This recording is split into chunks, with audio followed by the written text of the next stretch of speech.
All right, welcome to the third game of the evening. This time we have Puzzle Vacations Ireland. Discover the amazing Ireland through colorful puzzle adventure.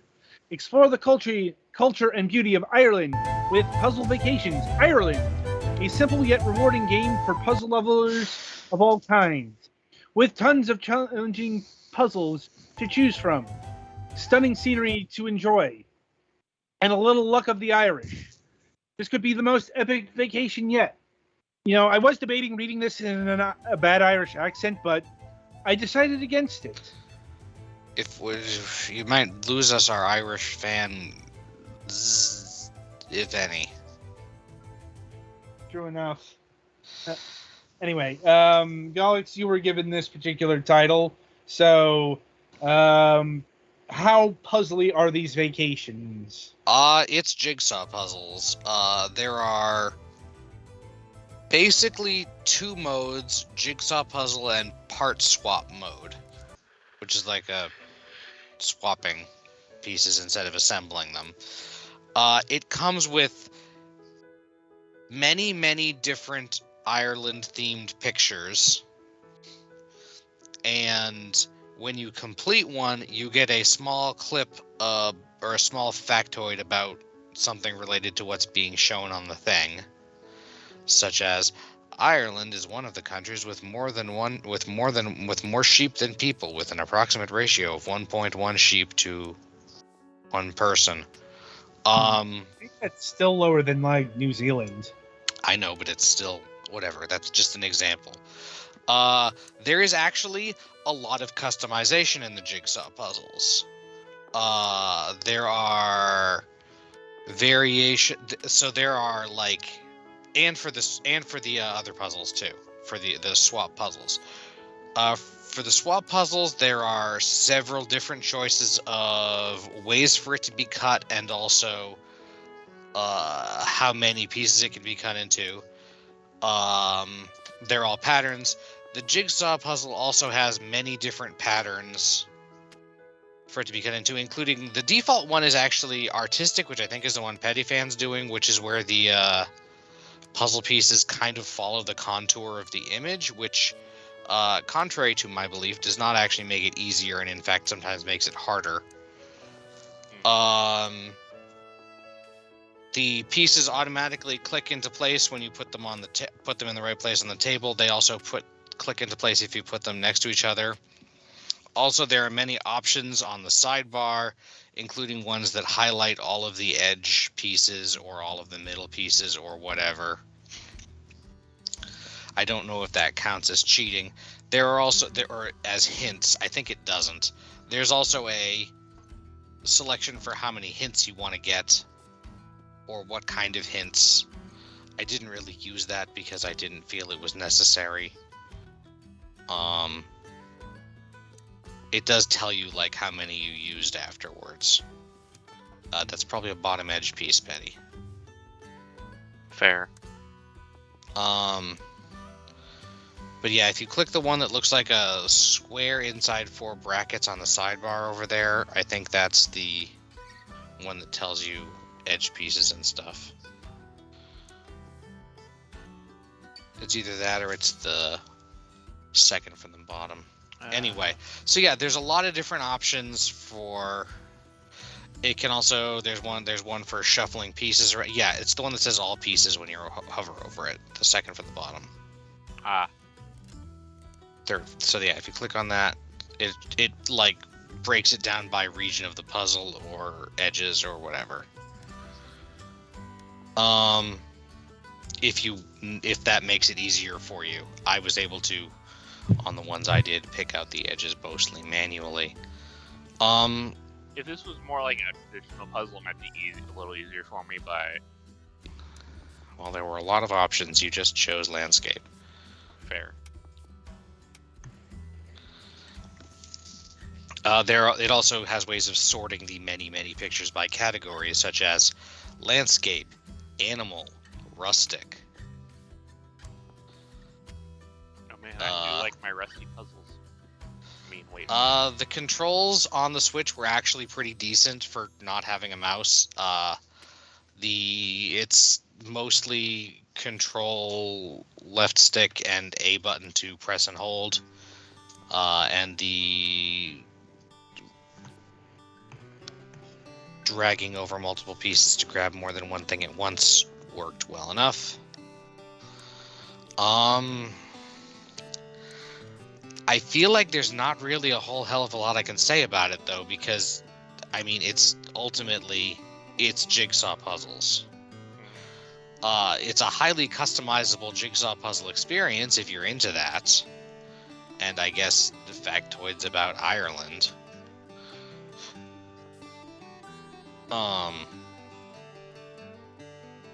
But yeah, there's not really a whole lot to it, and the music is, as expected, just kind of generally soothing and vaguely Irish. Insert joke about some beers. So yeah, do you guys have any questions? So I do. Yeah. How did this play on the Nintendo Switch? You know, it being a jigsaw puzzle game. Better than a lot of them because of the I just used the stick and button because that was good enough, which it is often not. It was pretty precise. It gives you a circle and a dot at the center of the circle for what you can see while you are selecting. The mousing over a group of things worked pretty well, although I didn't need to use it much. So yeah, I think it said it was touchscreen enabled, but I didn't actually need to. When it booted up, it was a little awkward because it entered me into the username selection screen without actually telling me that it was the username selection screen, so I just guessed that. I can see that being a problem. But that was about all. So you're seeing what I mean by what I said, that the artistic cutaways mode actually might make it harder. Because a lot of the time, I think with a puzzle, what you're looking for is like where areas cross over, and this method sort of breaks it into areas that look similar. Yeah.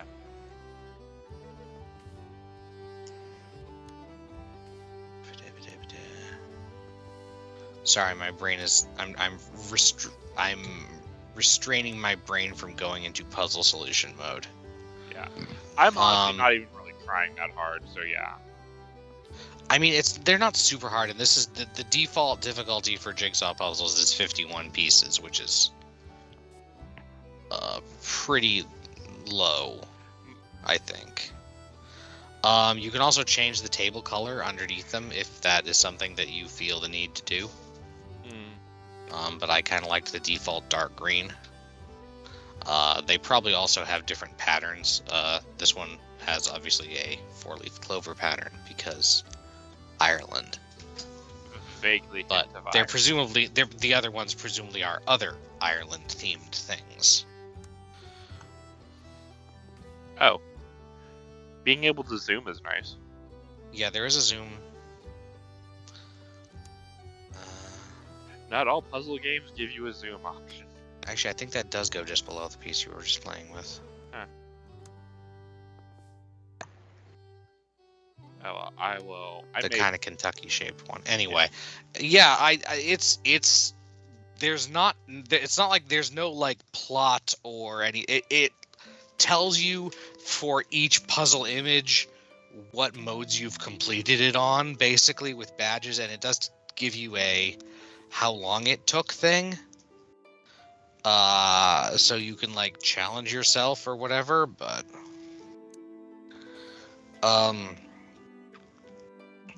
I guess if I was into jigsaw puzzles, this does seem to offer a lot for that, but also I'm not, so, and when I am, a lot of it is for tactile reasons that this just can't fulfill. Yeah. Trust me, I feel that. for obvious reasons. And I don't mean like tactile as in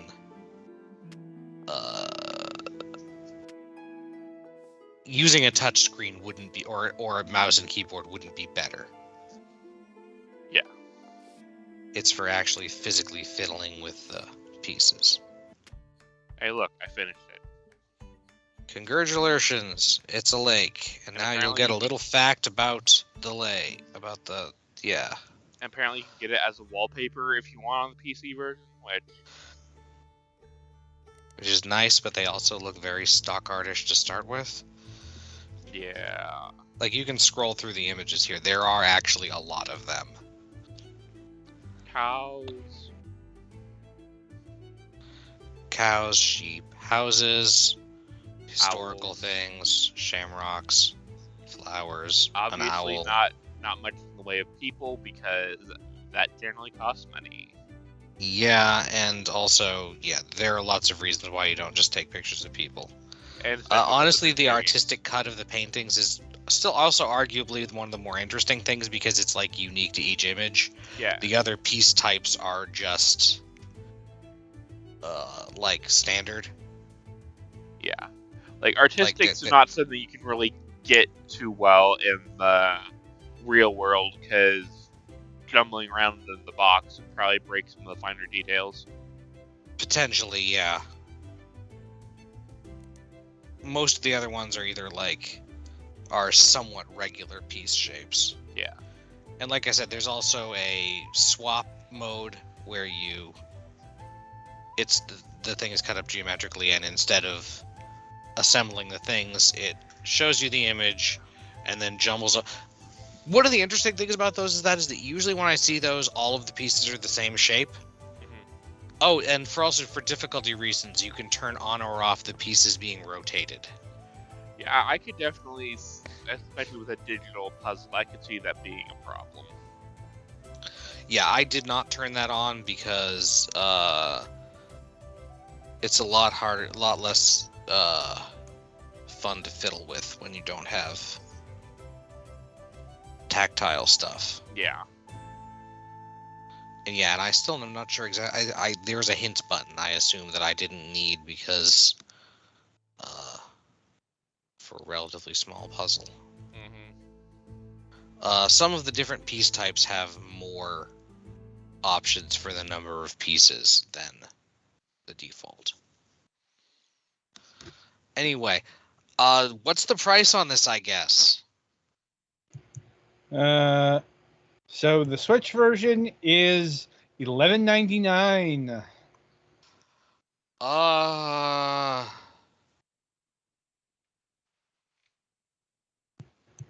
I guess for volume and amount of playtime, if you're super into puzzles, that could be worth it. And the experience of playing this was not in any way frustrating, which is kind of rare for tactile type games on the Switch. God, I remember one of these a while back we had that you would just you were the closest to rage I think we've had you in a while. Mm-hmm. It was so frustrating. And I've gotten better at those just from experience, but in this one, it's been a while, and I did not find it in any way particularly frustrating. So, if you're into puzzles and feel like you would enjoy doing a lot of puzzles of Ireland just for the heck of it, this is probably reasonable at that price. On the other hand, if you think you only want to do each puzzle once or whatever, that might be a little high. Or insert joke of printing off stock images and cutting your own puzzle. Yeah. I mean, I get why it's that expensive in terms of the amount of technically gameplay that's here. It's just that gameplay could be very repetitive if you're not really into it. Does it do anything with like the nunchucks, Joy-Cons, like rumble, like if you're close to where a piece should be touching, or is it just there was no feedback?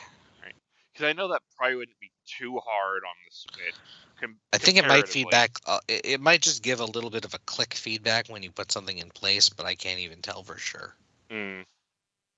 But yeah, I if could there see, is, it's because I know really with like, noticeable. I guess you technically lose the being able to download the puzzle as wallpaper feature on the Switch version. But I could see if it had like HD Rumble support being a interesting consolation prize, let me say. It would, except for that would involve putting effort into the conversion, which I feel like they didn't really do. Fair.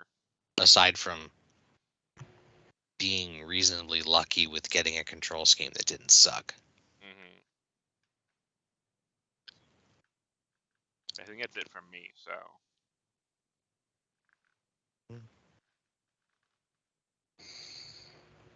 All right. So we done with this? I think so. Okay. So yeah, that'll about do it for Puzzle Vacations Ireland. Be sure to tune in after the break as we cover Murtop.